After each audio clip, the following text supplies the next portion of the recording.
പശു വളർത്തി ജീവിക്കുന്നവരെ നമുക്കറിയാം. എന്നാൽ പശു വളർത്തി വീട് വെച്ച ഒരാളെ നമ്മൾ ഇന്ന് കാണാൻ പോകുന്നു. പെടപ്പറമ്പി ഫാംസിന്റെ പുതിയൊരു വീഡിയോയിലേക്ക് എല്ലാവർക്കും സ്വാഗതം. ഞാൻ സിനോബി. നമ്മൾ ഇന്ന് കാണാൻ പോകുന്നത് എറണാകുളം ജില്ലയിൽ ആലുവയ്ക്ക് അടുത്തുള്ള ഷൈജി ചേട്ടന്റെ പശു വളർത്തലാണ്. ഒരു ജോലിയിലിരിക്കുകയാണ് ഇദ്ദേഹം ഈ പശു വളർത്തൽ മുന്നോട്ട് കൊണ്ടുപോകുന്നത്. കഴിഞ്ഞ 15 വർഷമായി ഇദ്ദേഹം പശു വളർത്തുമ്പോൾ ഇദ്ദേഹത്തിന് വീട് വെക്കണമെന്ന് ആവശ്യം വന്നപ്പോൾ രക്ഷയെ തീർന്നത് പശുക്കളാണ്. അപ്പോൾ നമ്മളിന്ന് കാണാൻ പോകുന്നത് ഇദ്ദേഹം എങ്ങനെയാണ് ഈ പശുക്കളെയും കൊണ്ട് വീട് വെച്ചതെന്നും എങ്ങനെയാണ് ഈ ഒരു പശു വളർത്തൽ ലാഭകരമായി മുന്നോട്ട് കൊണ്ടുവന്നതാണ്. നേരെ വീഡിയോയിലേക്ക് പോകാം. ചേട്ടാ നമസ്കാരം. സ്ഥലം പറയാവോ? ഇത് കടങ്ങല്ലൂര് കടയപ്പള്ളി സ്ഥലത്ത്. പേരുവോ? സൈജു. എറണാകുളം ജില്ല കേട്ടോ. അപ്പൊ ചേട്ടന്റെ പശു വളർത്തൽ ലാഭകരമായി പോവാൻ ചേട്ടൻ ഇവിടെ എന്താ ചെയ്യുന്നത്? പശുവിനെ കൂടുതലും അഴിച്ചുവിടണമായിരുന്നു. അതെ, ഓക്കെ. ഇവിടെ ഇഷ്ടംപോലെ സ്ഥലം ഉണ്ട് അങ്ങേ സൈഡ് അല്ലേ? ഓക്കെ. അപ്പം പുല്ല് അധികം വെട്ടേണ്ട ആവശ്യം വരില്ലായിരിക്കും. പിന്നെ എന്തൊക്കെ ചെയ്യുന്നുണ്ട്? അഴിച്ചു വിടുന്നോണ്ട് നമുക്ക് തീറ്റ ചെലവ് കുറയ്ക്കാൻ സാധിക്കും. കൊടുക്കണ തീറ്റ ഞാൻ അന്ന് ഇന്നൊരു സുപ്രീം ഡീലക്സ് ആണ്, ഡീലക്സ് കൊടുക്കണം. ചേട്ടൻ എന്തുകൊണ്ടാണ് ഈ തീറ്റയിൽ ചില സമയത്ത് നമ്മൾ മാറ്റങ്ങൾ വരുത്താറുണ്ട്, പിന്നെ എന്തുകൊണ്ടാണ് മാറ്റങ്ങൾ വരുത്താതിരുന്നത്? അത് മാറ്റം വരുത്തി കഴിഞ്ഞാൽ പശുക്കൾക്ക് പല ബുദ്ധിമുട്ടുകൾ വരും. ഓക്കെ. അപ്പൊ അതുകൊണ്ട് പിന്നെ പാലും കുറയും. നേരത്തെ ശീലിച്ച തീറ്റ ആയതുകൊണ്ട് തന്നെ അതുങ്ങൾക്ക് വയറായിട്ട് അഡ്ജസ്റ്റ് ചെയ്യാം അല്ലേ? അത് അതുകൊണ്ട് ഇതായിട്ട് നിൽക്കണല്ല. അപ്പൊ അതുകൊണ്ടാണ് പിന്നെ വേറെ തീറ്റ കൊടുക്കാതെ. ഇതാട്ടോ ചേട്ടൻ കൊടുക്കുന്നത്. ബിയർ വേസ്റ്റ് ഇതാണ്, കപ്പയൊക്കെ എല്ലാം കൂടെ കൂടിയതാണ്. ഇത് രണ്ടും കൂടെ മിക്സ് ചെയ്തിട്ടാണ് കൊടുക്കുന്നത്. ബിയർ വേസ്റ്റ് അപ്പൊ എന്തോരം? അത് ഒരു പശുവിന് ചെന്നുള്ള പശുവിന് കുറച്ച് കൊടുക്കുള്ളൂ, അല്ലാത്ത പശുവിന് 1 കിലോ 1.5 കിലോ വെച്ച് കൊടുക്കും. ഓക്കെ. അപ്പൊ പെല്ലറ്റും ഈ എല്ലാം കൂടെ ബാലൻസ് ചെയ്ത് കൊടുക്കണം അല്ലേ?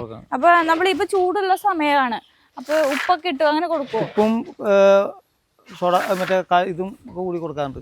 എല്ലാ ദിവസവും കൊടുക്കും? എല്ലാ ദിവസവും ഇടയ്ക്കിടയ്ക്ക് കൊടുക്കും. ഇത് കറവയ്ക്ക് മുന്നെയാണ് നമ്മൾ കൊടുക്കുന്നത്? ശേഷം കറക്കണ സമയത്ത് വെച്ച് കൊടുക്കും. ഒപ്പം തന്നെ വെച്ച് കൊടുക്കും. ഇപ്പൊ നമുക്കിപ്പോ ചൂടുള്ള സമയമാണല്ലോ, അപ്പൊ ഈ ചൂടിനെ പ്രതിരോധിക്കാൻ വേണ്ടി എന്തെങ്കിലും ഇവിടെ ചെയ്യുന്നുണ്ട്? ശരിക്കും പറഞ്ഞു ഇപ്പൊ എല്ലാ പശുക്കളും ആരോഗ്യത്തോടെ ഇരിപ്പുണ്ട്, വായ വെട്ടുന്നുണ്ട്, വേറെ പ്രശ്നങ്ങളൊന്നുമില്ല. ഇതിങ്ങനെ തണലുള്ള കാരണം ഇങ്ങനെ വേറെ പാൽപാലനം കുറയില്ല, പശുക്കൾക്ക് വേറെ ക്ഷീണം ഉണ്ടാവാറില്ല. അതായത് ഇതിപ്പോ കാറ്റും വെളിച്ചം ഇറങ്ങാവുന്ന രീതിയിലാണ് പശു തൊഴുത്തുള്ളത്, അതുകൊണ്ടാണ് അല്ലേ? ഒരു 350 രൂപ വെച്ച് ഒരു പശുവിന് ചെലവ് വരുന്നുണ്ട്. ഓക്കെ. അതായത് ഈ പെല്ലറ്റും പിന്നെ അതുപോലെ ബിയർ വേസ്റ്റും പിന്നെ പുല്ല് വെട്ടുന്നില്ല. അപ്പൊ പുല്ല് പുറത്ത് വൈക്കോൽ കൊടുക്കാറില്ല. ഓക്കെ. അപ്പൊ അതിൽ നിന്ന് നമുക്ക് ലാഭിക്കാം. ഇപ്പൊ വൈക്കോലാണെങ്കിൽ നമുക്ക് ഇറക്കാനും പിന്നെ അത് കൊടുക്കാൻ അതിന്റെ പൈസ അതല്ലേ? അതില്ല, വൈക്കോൽ മേടിക്കാറില്ല. രാവിലെ അഴിച്ചും വൈകിട്ടും വിടും. 2 നേരം അഴിച്ചിടുമ്പോൾ തന്നെ തീറ്റ ചെലവ് കുറയാൻ സാധിക്കും. അതായത് ഇപ്പൊ പുല്ല് ഇവിടെ വെച്ച് പിടിപ്പിച്ചിട്ടുണ്ടല്ലേ? അപ്പൊ പുല്ല് നമുക്കിവിടെ പുല്ലില്ലെങ്കിൽ നമ്മൾ പുറത്തുനിന്ന് വാങ്ങിക്കേണ്ടി വരും, അതിന്റെ പൈസ അല്ലെ ഒക്കെ വരും. ഇപ്പൊ അതിന്റെ ആവശ്യമില്ല. എന്തായാലും ചേട്ടന്റെ തൊഴുത്ത് കാണാം. ഇതാണ് ചേട്ടന്റെ തൊഴുത്ത്. ഇതിപ്പോ എത്ര വർഷമായി ചേട്ടൻ പശു വളർത്താൻ തുടങ്ങിയിട്ട്? 15 കൊല്ലമായി. ഇവിടെ ഇപ്പൊ എത്ര പശുക്കളുണ്ട്? 8 ചേട്ടന് വേറെ ജോലി ഉണ്ടെന്ന് തോന്നുന്നല്ലേ? ഈ ജോലിക്കൊപ്പം തന്നെ ഈ ഒരു പശു വളർത്തൽ എങ്ങനെ മുന്നോട്ട് പോകണേ? ഭാര്യയും അച്ഛനൊക്കെ മുന്നോട്ട് പോകും. ചേട്ടൻ കുറച്ചു മുമ്പ് പറഞ്ഞ് കുറച്ചൊക്കെ എനിക്ക് ലാഭകരമാണ്, പിന്നെ എന്തുകൊണ്ടാണ് ഈ ജോലി ഇതും കൂടെ ഒരുമിച്ച് ചെയ്യണേ? പെരവയ്ക്ക് അളവ് ഇതൊക്കെ ഉണ്ടായിരുന്നു, അപ്പൊ എല്ലാം കൂടി അടവും കാര്യങ്ങളൊക്കെ വന്നപ്പോ പശു കൂടി ഉണ്ടെങ്കിൽ അത് നടക്കുള്ളൂ. അതെ. ഓക്കെ. ആദ്യം വേറെ ഒരു പശു ഉണ്ടായിരുന്നു, അതിന് വിറ്റിട്ട് അങ്ങനെ അതിന്റെ കാര്യം എങ്ങനെയായിരുന്നു? ആദ്യം ഉണ്ടായിരുന്നു, അതിനൊക്കെ പിന്നെ കൊടുത്തിട്ടാണ് ഒറ്റയടിക്ക് കൊടുത്തു. പിന്നെ രണ്ടാമത് മേടിച്ച് ആണ് ഇത് രണ്ടാമത് തുടങ്ങി. ഓക്കെ. അപ്പൊ ആദ്യം 15 പശു ഉണ്ടായിരുന്നു, അങ്ങനെ 11 വിറ്റിട്ടാണ് നമുക്ക് വീടിന് വേണ്ട കാര്യങ്ങളൊക്കെ ചെയ്തത്. ഓക്കെ. ഈ പശുവിനാണ് ചേട്ടൻ വീട് പണിയാൻ തുടങ്ങിയതും എല്ലാ കാര്യങ്ങളും ചെയ്തത്. പിന്നെ എപ്പോഴാണ് ഈ ഒരു ഇത് ഇങ്ങനെ സ്റ്റാർട്ട് ചെയ്തത്? ഓരോ പശുക്കളെ വാങ്ങിക്കുമായിരുന്നു? നാളില് 2 വേറെ പശുക്കളുണ്ടായിരുന്നു, അതിന്റെ കൂട്ടത്തിൽ നിർത്തി ഓരോന്ന് വാങ്ങിക്കുകയാണ്. ഓക്കെ. ഇപ്പൊ ഒറ്റയടിക്ക് നമ്മള് പശുക്കളെ വെക്കുമ്പോ അതിൻ്റെതായ ലാഭം ഉണ്ടാവില്ല, ഒരുമിച്ച് കൊടുക്കുമ്പോ നഷ്ടമായിരിക്കുള്ളൂ. അതെല്ലേ? പക്ഷെ എന്തായാലും നമ്മുടെ വീട് വെക്കാൻ പറ്റി, അതിന് വേണ്ടി ഒരു അസറ്റ് നമ്മുടെ കയ്യിലുള്ളതുകൊണ്ട് നമുക്ക് സ്വന്തമായിട്ട് ഒരു വീടായി അല്ലേ? അത് തന്നെ നമുക്കൊരു സന്തോഷമാണ്. ഈ പശുവിൽ കൂടി സാധിച്ചു.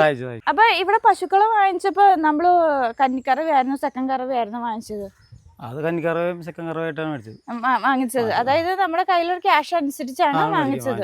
ഇപ്പൊ ഇവിടെ ഉള്ളത് ഏതൊക്കെ കന്നിക്കറവുണ്ടോ അതോ രണ്ടാമത്തെ പ്രസവം ഉണ്ടോ, അതെങ്ങനെയാണ്? 2-3 ചെന ഉണ്ടാവും എന്തായാലും തൊഴുത്തിൽ.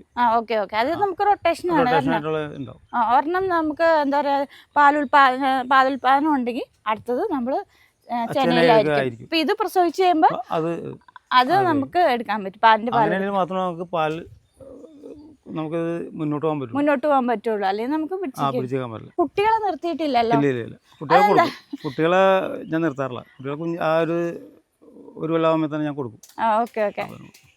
അപ്പൊ കുട്ടികളെ നിർത്താൻ നമുക്ക് ലാഭകരമല്ലായിരിക്കും, അതുകൊണ്ടായിരിക്കും ഞാൻ നിർത്താറില്ല. അപ്പം ചേട്ടൻ എന്താ ചെയ്യുക? അപ്പൊ അടുത്ത പുതിയ പശുവിനെ വാങ്ങിക്കും. അപ്പൊ നമ്മള് പശുക്കളെ എനിക്ക് തോന്നുന്നു ക്രോസ് ബ്രീഡ് പശുക്കൾ എവിടെ ഉള്ളത്? നമ്മുടെ നാട്ടിൽ നിന്നാണോ വാങ്ങുന്നത്? വീടുകളിൽ നിന്ന് വാങ്ങിക്കേണ്ട തമിഴ്നാട്ടിൽ നിർത്തുന്നുണ്ട്. തമിഴ്നാട്ടിൽ നിന്ന് എടുത്തിട്ടുണ്ട്. അതെങ്ങനെ സ്കീം വഴിയാണോ? സ്കീം വഴിയാണ് എടുത്തത്. ഓക്കെ. അപ്പൊ നമ്മുടെ സൊസൈറ്റിയിൽ നിന്നുള്ള സപ്പോർട്ടും കാര്യങ്ങളും സൊസൈറ്റിയിൽ നിന്ന് പിന്നെ പഞ്ചായത്തിൽ നിന്നുള്ള സപ്പോർട്ടാണ്. ഓക്കെ. അപ്പൊ ഇതിൽ തമിഴ്നാട് പശുക്കളുണ്ടോ? അച്ചഫും ഇതും. ഇത് രണ്ടും. അതെവിടെ? നമ്മൾ ഈറോഡാണോ അതോ ആ ഭാഗത്തുനിന്ന് ഞാൻ പോയി എടുത്തത്. അതെ. ഇപ്പൊ എത്ര ലിറ്റർ പാലുൽപാദനം ഉണ്ട്? അത് 10ഉം ഇതും 10 കാലത്തെയാണ് പറയുന്നത് അല്ലേ? പിന്നെ ടോട്ടൽ എത്രത്തോളം പാലുൽപാദനം ശരിക്കും പറഞ്ഞു? സൊസൈറ്റിയില് 10-15 ലിറ്റർ അടുത്താ കൊടുക്കുള്ളൂ. ബാക്കിയൊക്കെ വീടുകളിലും കൂടുതലും കൊടുക്കുന്നത്. വീടുകളിൽ കൊടുത്താലും ലാഭം ഉണ്ടാവുള്ളൂ. നമുക്ക് വീടുകളിൽ എത്ര രൂപയ്ക്ക് വിൽക്കാൻ വരുന്നുണ്ട്? 60 രൂപ. 60 അതില്ല നമുക്ക് നമ്മുടെ ചെലവും കഴിഞ്ഞ എല്ലാ കാര്യങ്ങളും അല്ലേ? അപ്പൊ ചേട്ടൻ വേറെ ജോലി ചെയ്യുന്നുണ്ട്. അപ്പൊ അതിന്റെ ഇടയ്ക്ക് ഈ പാലൊക്കെ എങ്ങനെ കൊടുക്കണേ? അത് ഇവിടെ അടുത്തൊക്കെ അച്ഛനും അവര് കൊടുക്കും. ബാക്കിയുള്ളത് രാവിലെ ഞാൻ കൊടുത്തിട്ട് പോകും ജോലിക്ക് പോകും. അപ്പൊ എന്താ ജോലി? ഞാൻ സെക്യൂരിറ്റി ആയിട്ട് പോകണം. അപ്പൊ ഈ സെക്യൂരിറ്റി ആയിട്ട് ജോലി ചെയ്യുമ്പോൾ നിങ്ങൾ എങ്ങനെ നമ്മൾ നോക്കണം? നമ്മളെ ഫുൾ ടൈം സാധാരണ ഞങ്ങളുടെ രീതി അനുസരിച്ച് ഞങ്ങൾ കേട്ട അറിവ് വെച്ച് ഇവിടെ ഫുള്ള് നമ്മൾ വേണം എന്നാണ്. ഭാര്യയും അച്ഛനും ഉണ്ടാവും. അവരെ ഫുൾ സപ്പോർട്ടോടെയാണ് നമ്മൾ മുന്നോട്ട് പോകുന്നത്. ഇതിപ്പോ എത്രാമത്തെ പ്രസവമാണ്? ഇത് 3ാമത്തെ പ്രസവം കഴിഞ്ഞത്. ഓക്കെ. ഇതിപ്പോ എത്ര പ്രസവം വരെ നിൽക്കും നമ്മള്? ഞാനിപ്പോ മേടിച്ചിട്ട് 2 വർഷമായിട്ടുള്ളൂ. ഇതിപ്പോ നാട്ടിൽ നിന്നാണോ വാങ്ങിച്ചത്? ഏകദേശം നമുക്ക് എത്രത്തോളം പാലുൽപാദനം നാട്ടിൽ നിന്ന് വാങ്ങുമ്പോ? നീണ്ട അറിവ് കിട്ടാറുണ്ട്. നീണ്ട അറിവ് എന്ന് പറയുമ്പോ ഒരു 3-4-5-6 മാസം. ഒരു 5 മാസം കഴിയുമ്പോഴേ പിന്നെ കുത്തിവെക്കുള്ളൂ. 5 മാസം 6 മാസം ആകുമ്പോൾ കുത്തിക്കും. അപ്പൊ ഈ തമിഴ്നാട്ടിൽ നിന്ന് ചേട്ടൻ എങ്ങനെയാണ് പശുക്കളെ വാങ്ങിക്കുന്നത്? അത് ബ്ലോക്ക് വഴിയാണ് അതിന് വാങ്ങിച്ചത്. അതായത് സർക്കാരിന്റെ സപ്പോർട്ട് അല്ലേ? സർക്കാരിന്റെ. അതെങ്ങനെ ചേട്ടൻ വാങ്ങിച്ചെടുത്താ ശരിക്കും? അത് ഇങ്ങനെ സർക്കാരിന്റെ സ്കീം ഉണ്ടെന്ന് പറഞ്ഞിട്ട് പോയി അന്വേഷിച്ച്, പഞ്ചായത്തിൽ പറഞ്ഞിട്ട് അന്വേഷിച്ച് പോയി. അങ്ങനെ നമ്മൾ ആപ്ലിക്കേഷൻ കൊടുത്ത് അത് അവിടെ പോയി എടുക്കണ്ട, ഇവിടുന്ന് പോയി എല്ലാരും വേറെ കുറെ പേരൊക്കെ ഉണ്ടാവും. ഒരുമിച്ച് പോയി എടുത്താലേ? ഇത് ഇവിടെ അടുത്ത് വാങ്ങിച്ചാ. അതെ.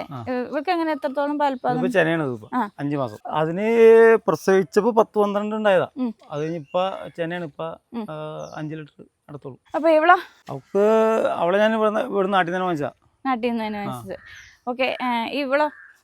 ഇതും നാട്ടിൽ നിന്ന് വാങ്ങിച്ചാ. ഓക്കെ. അപ്പൊ ചേട്ടൻ ശരിക്കും പറഞ്ഞാൽ ഇവിടെ ക്രോസ് ബ്രീഡ് പശുക്കളെയാണ് കൂടുതൽ സെലക്ട് ചെയ്തേക്കണല്ലേ? ചേട്ടൻ അത് കൊണ്ട് നടക്കാനുള്ള എളുപ്പത്തിനും പിന്നെ അതുപോലെ തന്നെ അധികം അസുഖങ്ങളും കാര്യങ്ങളും ഉണ്ടാവില്ല. അസുഖങ്ങൾ കുറവാണ്. ഓക്കെ. ഈ തമിഴ്നാട്ടിൽ നിന്ന് കൊണ്ടുവന്നപ്പോ എങ്ങനെയായിരുന്നു? അങ്ങനെ ഫുള്ള് വന്നപ്പോ എങ്ങനെയായിരുന്നു? എങ്ങനെയുണ്ട്? നാട്ടിലെ പശുക്കളാണോ അതുങ്ങളാണ് ഏറ്റവും ബെറ്റർ ആയിട്ട് ചേട്ടൻ തോന്നുന്നു? രണ്ടും കുഴപ്പമില്ല. അപ്പൊ നമ്മുടെ നാട്ടിൽ നിന്ന് പശുക്കളെ വാങ്ങുമ്പോൾ അവര് പറയുന്ന പാല് നമുക്ക് കിട്ടുന്നുണ്ടോ? പറയുന്ന പോലെ കിട്ടില്ല, പിന്നെ കുറവായിരിക്കും. പിന്നെ നമ്മള് കാൽസ്യപ്പൊടിയും അതൊക്കെ വിറ്റാമിനൊക്കെ കൂടുതൽ കൊടുത്ത പിന്നെയാണ് പാലിന് അടുത്ത് കിട്ടുള്ളൂ. അടുത്ത പ്രസവം എന്തായാലും അതിൽ കൂടുതൽ കിട്ടും. സെക്കൻഡ് പ്രസവം ഉറപ്പായിട്ട് നമുക്ക് കിട്ടിയിരിക്കും. അപ്പൊ അതിന് വേണ്ട കാര്യങ്ങളാണ് കാൽസ്യപ്പൊടി അങ്ങനെയുള്ള വൈറ്റമിൻസുകൾ കൊടുക്കുന്നത്. ഓക്കെ. ഇപ്പൊ ഇവിടെ ആവറേജ് ഇപ്പൊ 10 ലിറ്റർ പാലുൽപാദനമുള്ള പശു ആണ് സെലക്ട് ചെയ്തേക്കണേ. അത്ര അടുത്ത് കിട്ടിയെങ്കിലേ ലാഭം ഉണ്ടാവുള്ളൂ. അല്ലെങ്കിൽ അതിന് താഴ്ന്നു പോയാലും നമുക്ക് താഴ്ന്നു പോയാലും പിടിച്ചേക്കാൻ കുഴപ്പമൊന്നുമില്ല. 8 ലിറ്റർ ഉള്ള പശു ഒക്കെ അതിനൊക്കെ 8 ലിറ്റർ ഉള്ളൂ. ഇതിനെ കിടക്കണ പശു. അപ്പൊ എങ്ങനെയാണ്? അപ്പൊ എല്ലാ പാലും കൂടെ മിക്സ് ചെയ്ത് കൊടുക്കണം. ഇതിപ്പോ സൊസൈറ്റി കൊടുക്കുമ്പോൾ നമുക്ക് അത് അതിന്റെ പാലിന് റീഡിങ്ങും കൊഴുപ്പ് എല്ലാ കാര്യങ്ങളും ഉള്ളതുകൊണ്ട് നമുക്ക് എത്ര രൂപയ്ക്ക് സൊസൈറ്റിയിൽ നമുക്ക്? സൊസൈറ്റിയില് 45 രൂപ, 46 രൂപ വെച്ച്. അതെ. അപ്പൊ പാൽ ഉത്പാദിപ്പിക്കുമ്പോ ഈ 46 രൂപയ്ക്ക് ഉത്പാദിപ്പിക്കാൻ പറ്റുന്നുണ്ടോ? അത് പറ്റൂല. നമ്മള് വീടുകളിൽ കൊടുക്കുമ്പോൾ ഉള്ള ആ ലാഭം വെച്ച് നോക്കുമ്പോ അങ്ങനെ. ഓക്കെ. അല്ലാണ്ട് കൊടുക്കാനാണ് നമുക്ക് നഷ്ടത്തിലല്ലോ. അതെ. അപ്പൊ സൊസൈറ്റിയിൽ നമ്മൾ കൊടുക്കണ നമുക്ക് ആനുകൂല്യങ്ങളും നല്ല കാര്യങ്ങളും കിട്ടാൻ വേണ്ടിയാണ്. തീറ്റയുടെ സബ്സിഡി ഒക്കെ ഉണ്ട്. അങ്ങനെ തീറ്റ കിട്ടും. തീറ്റ അവിടെ നിന്ന് എടുക്കുന്നേ? തീറ്റ അവിടെ നിന്ന് സൊസൈറ്റിയിൽ നിന്ന് കിട്ടാറുണ്ട്. അപ്പൊ പിന്നെ അതിന്റെ സബ്സിഡി ഒക്കെ ഉള്ളപ്പോ എല്ലാം വെച്ച് നോക്കുമ്പോ. അപ്പൊ സ്വന്തം പണി ആയതുകൊണ്ടാണ് ഈ ഒരു പശു വളർത്തല് ലാഭകരമായിട്ട് ചേട്ടൻ മുന്നോട്ട് കൊണ്ടുപോകാൻ സാധിക്കുന്നത്? പുറത്തുനിന്ന് ആള് നിർത്തി കഴിഞ്ഞാൽ അത് ലാഭകരമല്ല. അല്ല. ഓക്കെ. പിന്നെ വീട്ടില് അച്ഛനും ഭാര്യ കൊള്ളതിന്റെ പേരിലാണ് ഇത് ലാഭകരമായിട്ട് പോണത്. അപ്പൊ എന്താ പറയാ, പണിക്കാരൻ എത്തിക്കഴിഞ്ഞാൽ ഇത്രയും പശുക്കളൊന്നും നമുക്ക് മുന്നോട്ട് പോകാൻ സാധിക്കില്ല. അവർക്ക് 10-30,000 രൂപ കൊടുക്കണം. പക്ഷെ ആ പൈസയൊക്കെ നമുക്ക് ലാഭിക്കാൻ പറ്റും അല്ലേ? ആളെ നിർത്തി കഴിഞ്ഞാൽ നമുക്കിത് മുന്നോട്ട് കൊണ്ടുപോകാൻ പറ്റില്ല. കറക്കണൊക്കെ ചേട്ടനാണ് വേറെ പുറത്തുനിന്ന് ആളൊന്നും നടക്കാം. അപ്പൊ അതിന് പൈസ വേറെ? അതിന് പൈസ ഇതിൽ നിന്ന് നമ്മൾ കണ്ടെത്തും. കുഴപ്പമില്ല. അപ്പൊ ഇത്രയും നാളെ എല്ലാ ദിവസവും ഈ പശുക്കൾ അഴിച്ചു വിടുവോ? വർഷക്കാലത്തൊന്നും അഴിച്ചു വിടൂല. അപ്പൊ പാല് കുറയും? പാല് കുറയൂല്ലേ? അപ്പോഴേക്കും നമ്മള് ആ വർഷമാകുമ്പോഴേക്കും വേറെ 2 പശുക്കൾ പ്രസവിക്കാന്നുണ്ടെങ്കിൽ അതൊരു മെയിൻറ്റെയിൻ ചെയ്തു. അങ്ങനെ. ഓക്കെ. അല്ലെങ്കിൽ വേറെ പശുക്കളെ വാങ്ങുമായിരിക്കും. ഇത് ഞാൻ എന്തെങ്കിലും ആ സമയമെങ്കിലും പശുക്കൾ പ്രസവിക്കാറാം നിൽപ്പുണ്ടാവും തൊഴുത്തിൽ. എത്ര വർഷം കൂടുമ്പോഴാണ് ഇത് ഇവിടെ തൊഴുത്തിൽ പശുക്കളെ വാങ്ങുന്നത്? വർഷം പാല് കുറയുമ്പോൾ മാത്രം നമ്മൾ അതിനെ കൊടുക്കുള്ളൂ. അതിപ്പോ ചിലപ്പോ ചില പശുക്കൾ 6 വർഷമായാലും 7 വർഷമായൊക്കെ ഉണ്ട്. അപ്പൊ പിന്നെ അതിന് പാല് കുറഞ്ഞാൽ മാത്രമാണ് പശുക്കളെ നമ്മൾ കൊടുക്കുള്ളൂ. 7 വർഷമായിട്ടും കറക്കണ പശുക്കളുണ്ട്. ആ ആവറേജ് 10 ലിറ്റർ പാൽപ്പാദം കിട്ടുന്നുണ്ട്. അതിനടുത്ത് കിട്ടും. അപ്പൊ അവസാനമൊക്കെ അടുത്ത് എന്നാലും ആ ഒരു തീരെ ഇല്ലാണ്ടാവുമ്പോൾ മാത്രം നമ്മള് വേറെ പശുവിനെ എടുക്കുള്ളൂ. അതല്ലേ? ഓക്കെ. അപ്പൊ ഇത് മെയിൻറ്റെയിൻ ചെയ്യാനായിട്ടാണ് ചേട്ടൻ പറഞ്ഞ കാൽസ്യം അങ്ങനെ കൊടുക്കുന്നത്, നിങ്ങളെ പുറത്തേക്ക് അഴിച്ചു വിടുന്നത്. അപ്പൊ ചേട്ടൻ ഇവിടെ ബിയർ വേസ്റ്റ് കൊടുക്കുന്നുണ്ടല്ലേ? അപ്പൊ ഈ ബിയർ വേസ്റ്റ് കൊടുത്തു കഴിഞ്ഞാൽ പശുക്കൾക്ക് ചെന പിടിക്കില്ല എന്നൊരു സംസാരമുണ്ട്. ഇല്ല ഞാൻ കൊടുത്തിട്ട് അങ്ങനെ ഒരു കുഴപ്പമുണ്ടായില്ല. ഇപ്പൊ ഈ തൊഴുത്തിൽ തന്നെ 4 വർഷം ചെനയായിട്ട് കാണാം. ഓക്കെ. ചെന പിടിക്കാത്ത വിഷയമില്ല. ചെന പിടിക്കാത്ത ഇപ്പൊ എല്ലാ പശുക്കളും, മിക്ക പശുക്കളും ചെന പിടിച്ചിട്ടുണ്ടല്ലോ. ഇതിപ്പോ 4 വർഷം ചെനയായിട്ട്. അപ്പം നമ്മള് എത്ര നാളായിട്ട് ഈ ബിയർ വേസ്റ്റ് കൊടുക്കാൻ തുടങ്ങിയിട്ട്? ഞാൻ വളർത്തി ഒരു 1-2 വർഷം കഴിഞ്ഞപ്പോൾ തുടങ്ങിയത് കൊടുക്കണതാണ്. കുഴപ്പമൊന്നുമില്ല. അപ്പൊ നമ്മളിപ്പോ എവിടെ നിന്ന് എടുക്കുന്നത്? അപ്പൊ നമ്മുടെ കൂട്ടുകാരൻ ഇവിടെ കൊണ്ടുതരാണ്. ഓക്കെ. ഇവിടെ അടുത്താണോ അത്? അവൻ പാലക്കാട് നിന്ന് എടുക്കണം. എത്ര രൂപയാവും നമുക്ക്? ഒരു ചാക്കിന് 550 രൂപ. 550. അത് ഇവിടെ കൊണ്ടുതരും. അപ്പൊ നമ്മള് എത്ര ചാക്ക് എടുക്കും അപ്പൊ ഒരു മാസത്തേക്കാണോ അതോ എങ്ങനെയാ ചേട്ടൻ എടുക്കുന്നത്? ഞാൻ ആഴ്ചയിൽ ഒരു 3 ചാക്ക് 4 ചാക്ക് വെച്ച്. ചേട്ടാ, അപ്പൊ ഇവിടെ അച്ഛൻ ചാണകം മാറുന്നുണ്ട്. അപ്പൊ ഈ ചാണകം എന്ത് ചെയ്യണേ? അപ്പൊ അത് ഉണക്കും. വേനൽക്കാലത്ത് ഉണക്കി കൊടുക്കും. വർഷക്കാലത്ത് പുല്ലിനും ഇടും.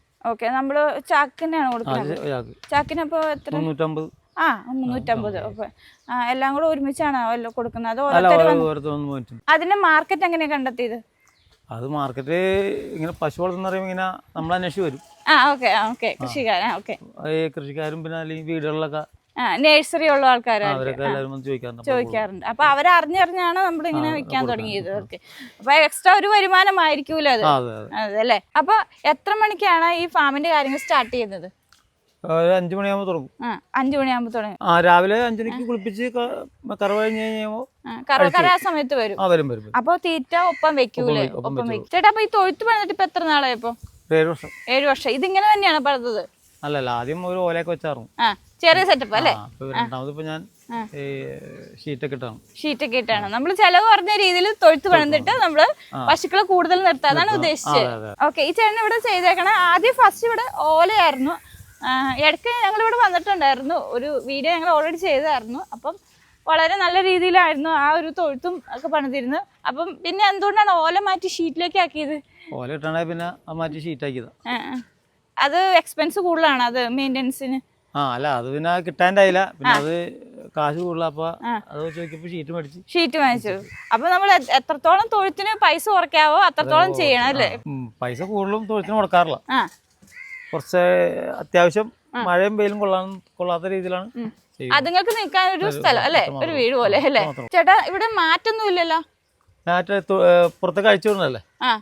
അഴിച്ചു വിടുമ്പോ ചെളിയിലും ഒക്കെ നടക്കുന്നതിന്റെ മാറ്റിന്റെ ആവശ്യമില്ല. അല്ലെങ്കിലാണ് ഫുൾ ടൈം ഇവിടെ നിർത്തി കഴിയുമ്പോഴാണ് മാറ്റിൽ നിർത്തിയാണെങ്കിൽ പിന്നെ ഒന്നും അഴിച്ചിടാൻ പറ്റില്ല.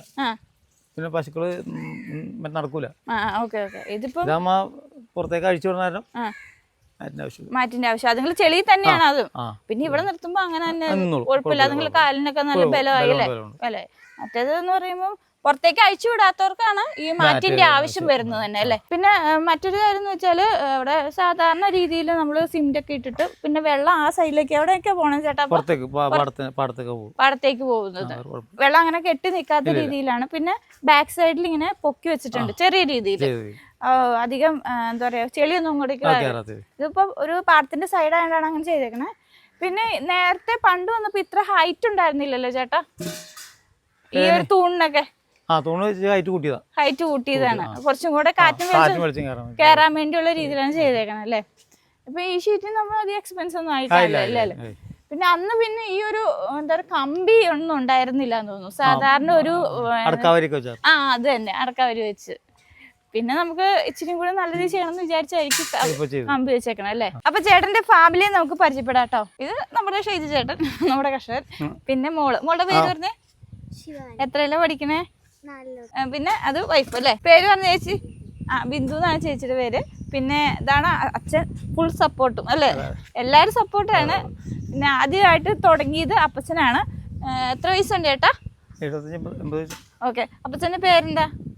സുബ്രഹ്മണ്യം. കറക്കണ സമയത്ത് വാള അവിടെയുണ്ട്. എല്ലാ കാര്യങ്ങളും നോക്കണ അപ്പച്ചനാണ്. അപ്പൊ ഇത്രയും സമയം നമ്മൾ കണ്ടുകൊണ്ടിരുന്നത് ഷൈജു ചേട്ടന്റെ പശു വളർത്തലാണ്. അപ്പൊ ഞങ്ങളുടെ വീഡിയോ വൈൻഡപ്പ് ചെയ്യാണ്. ഞങ്ങളുടെ വീഡിയോ നിങ്ങൾക്ക് ഇഷ്ടപ്പെട്ടാൽ ലൈക്ക് ചെയ്യാനും ഷെയർ ചെയ്യാനും ചാനൽ ഫോളോ ചെയ്യാനും മറക്കരുത് കേട്ടോ. അപ്പൊ അടുത്തൊരു നല്ലൊരു വീഡിയോ ഞങ്ങൾ വരുന്നതാണ്. അതുവരെ നമസ്കാരം.